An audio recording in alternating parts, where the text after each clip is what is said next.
Welcome to this explainer. Today, we're peeling back the layers of a truly fascinating cultural and technological phenomenon. We're exploring an idea that literally stretches all the way from ancient religious folklore straight into the digital landscapes and cutting-edge science labs of today. Okay, let's dive right into this. What connects a beloved, blocky Minecraft mob to 16th century Jewish mysticism and, of all things, the building blocks of modern DNA? I know, it sounds like a riddle, right? But the answer reveals a profound truth about how we humans view technology, creation, and ultimately, responsibility. Section 1. The Overworld Protectors. Golems in Minecraft. To unravel this riddle, let's start in a very familiar digital world where millions of players interact with golems every single day, the overworld of the hit game Minecraft. So here we have the Iron Golem compared to the Copper Golem. If you play the game, you absolutely know the Iron Golem. It's this massive, unsinkable bodyguard crafted from 4 solid iron blocks and a pumpkin, and its sole purpose is to fiercely protect vulnerable villagers from nighttime monsters. Then you've got the newer Copper Golem, small, stubby, crafted from just a copper block and a pumpkin, serving a much more peaceful purpose as an automated item sorter. Both of these golems serve a distinct practical purpose, but it's really the Iron Golem's role as a powerful, towering protector that anchors it in deep cultural folklore. You know, what makes the Iron Golem so incredibly unique is the blend of pop culture and nature behind its design. As Minecraft's lead developer Jens Bergensten noted, the Iron Golem's long arms and surprisingly gentle nature, like how it occasionally stops to offer a red poppy to a villager, well, that was heavily inspired by the ancient robots in the Japanese anime Castle in the Sky. It's an artificial protector, absolutely, yet it carries this deep affinity for living things. Looking at its digital history, you can really see how its role as a sentinel was cemented over time. It was teased in 2010 and officially added in 2011. Then, its artificial intelligence was specifically enhanced during the 2019 Village and Pillage update so it could better detect and prioritize threats. Even today, post-2022, it remains the eternal security guard of the Minecraft overworld. But here's the thing.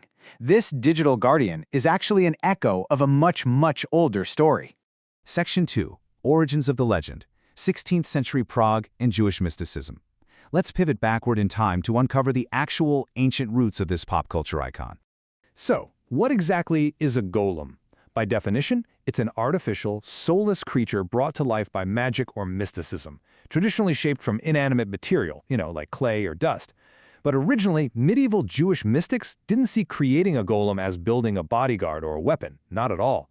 They saw the act of creation itself as a profound, spiritual way to participate in the mysteries of the universe and ultimately to come closer to God.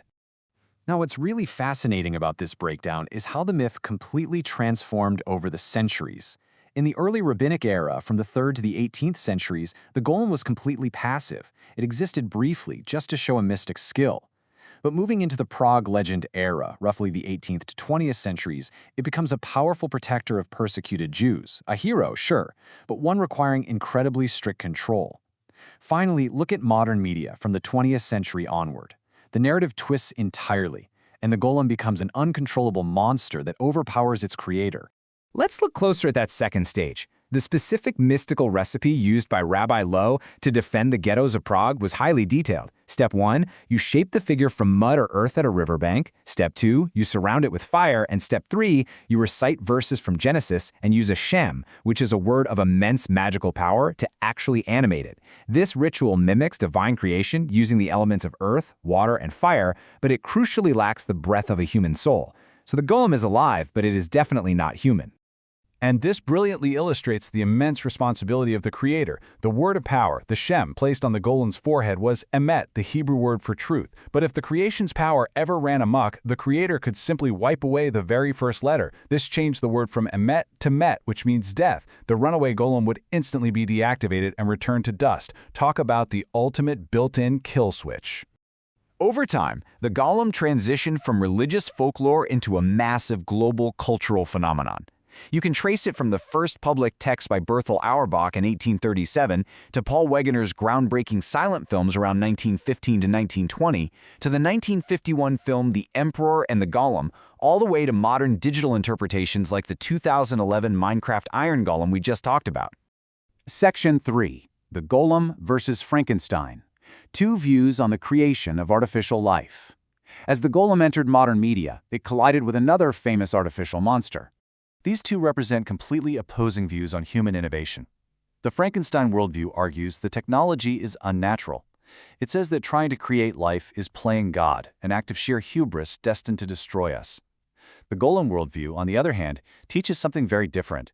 It says humans actually have a mandate to co-create, to use technology to improve and repair an incomplete world. In this view, creation isn't inherently evil, but it requires profound moral wisdom to control what we build. Which brings to mind this absolutely famous quote from Arthur C. Clarke: "Any sufficiently advanced technology is indistinguishable from magic." This perfectly bridges the gap between the 16th century mysticism of the Kabbalists and the cutting-edge science of today. Section 4. Modern Golems Among Us. The Ethics of the Biotech Century. Let's transition to the modern era to explore how this ancient framework directly applies today, because we are, right now, building golems of our own. Just look at the incredible visual juxtaposition here. In ancient Kabbalah, mystics sought to animate clay by recombining the four-letter name of God, the Tetragrammaton. Fast forward to today, in modern genomics, scientists literally recombine the four-letter DNA code, GATC, to create, modify, and animate organic life. The methodology of cracking a code to program life is strikingly parallel, isn't it? And the results of this modern code cracking are everywhere.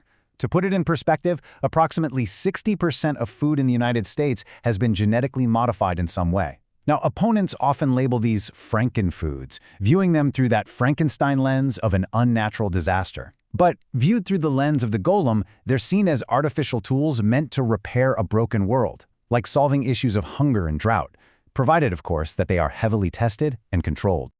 And this connection between modern technology and the golem, it's explicitly acknowledged by scientists. Back in 1965, the great scholar of Jewish mysticism, Gershom Scholem, literally named the very first mainframe computer at Israel's Weizmann Institute Golem 1. Early computer scientists clearly recognized their new calculating machines as artificial servants built right out of the Earth's materials. Let's move to today and see how this builds into the very fabric of our current society. Our modern golems take many forms. We're surrounded by artificial intelligence and machine learning, advancing robotics and bionics, complex stem cell and embryo research, and even massive multinational corporations. That last point is particularly fascinating because the comparison to corporations is actually literal. In Anglo-American law, a corporation is legally defined as an artificial person. It's granted many of the constitutional rights of a natural human being, but it entirely lacks a human soul. Just like a medieval golem, a multinational corporation possesses massive power and utility. But without an inherent moral compass, it requires strict external control to prevent it from doing harm. So the crucial point is this: the ultimate test of wisdom isn't just invention.